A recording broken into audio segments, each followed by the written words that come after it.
ठिकाणी उपाशी आहे. भिवू नका, घाबरू नका.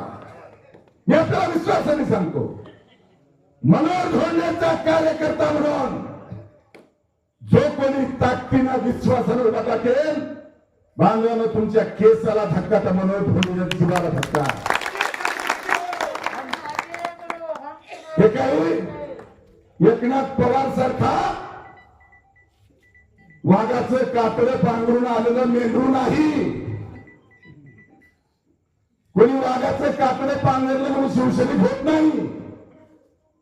त्याची मूळ जात जी असते बदली ती मेंढराची आहे. आणि म्हणून ते पळून जाते गद्दी सारखं कार्यकर्त्याला मारलं तरी. आणि म्हणून कार्यकर्ता जपला गेला पाहिजे. बांधवांनो, सामान्य जनतेवर, गोरगरिबावर, कार्यकर्त्यावर अन्याय सहन केला जाणार नाही. मनोहर धोंडेला कायदा माहिती आहे. जर कोणी नडलं, मनोहर धोंडेच्या कार्यकर्त्याला कोणी भिडलं तर अशी ज्ञानबाची मेक मारेल की आयुष्यात उचलणार नाही. मला माहिती आहे कायदा काय असतो. महाराष्ट्रावर चळवळ चालवतो मी, देशाच्या 5 राज्यामध्ये चळवळ चालवतो. हजारो कार्यकर्ते विश्वासाने माझ्याकडे येतात. जिथं राज्यामध्ये, देशामध्ये मनोहर धोंडेंनी कार्यकर्त्याच्या केसाला धक्का लागू दिला नाही, लोहा कंदर काय गोष्ट आहे. म्हणून बांधवांनो, मनातली भीती काढा. कोणी गडीवरला, माडीवरला, कोणी फालदार जरी असेल तरी तुम्हाला घाबरायची आवश्यकता नाही. पण मी आपल्याला सांगितलं आता, ते काही शिवसैनिक आहे का? विचारा त्याला जाऊन. 1999 ला त्याला भाजपमध्ये प्रवेश मनोहर धोंडेने दिलाय पुण्यामध्ये. गोपीनाथराव मुंडे आणि मनोहर धोंडेचं घरगुती नातं होतं. आणि ही लोक जरी चेहरे बदलून आले तर तो शिवसैनिक आहे का? इथं काही शिवसैनिक बसलेले असतील. आणि जर शिवसैनिक असता तर माझा खुला चॅलेंज आहे, नेतेगिरी करायला निघाला ना, शिवसेनेचा नेता होतो ना. अरे बाबा, शिवसेनेचा नेता होताना तुझ्या डोळ्यात देखत शिवसेनेचा लोहा तालुका प्रमुख आडगावकर हा हद्दपार झाला. 6 महिन्यापासून बाहेर आहे. अवकाश नाही तुझी काही करायची. काल कापसी मधले का तुझ्या शिवसेनेच्या कार्यकर्त्याला कुत्र्यासारखं मारलंय.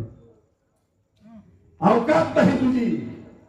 अरे शिवसैनिक त्याला म्हणतात की जो शिवसैनिकाच्या अंगावर येतो त्याच्या अंगावर तुटून पडतो, त्याला शिवसैनिक म्हणतात.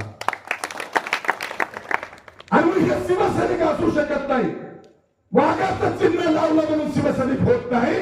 मी आता सांगितलं, शिवसेना नावाच्या वाघाची झालर, कातडं अंगावर टाकून भाजप नावाच्या मेंढराचं पिल्लू इकडे आलंय, ते कधी शिवसैनिक होऊ शकत नाही. आणि जर शिवसैनिक असता तर नेतेगिरी गेली खड्ड्यात, निवडणूक केली खड्ड्यात, तुझ्या कार्यकर्त्याचे हाल केले. आणि तू मात्र पुण्याला पिंपरी चिंचवडला जाऊन आराम करतोय. बांधवांनो, मनोहर धोंडेचा शब्द आहे. मी माझं उदाहरण दिलं.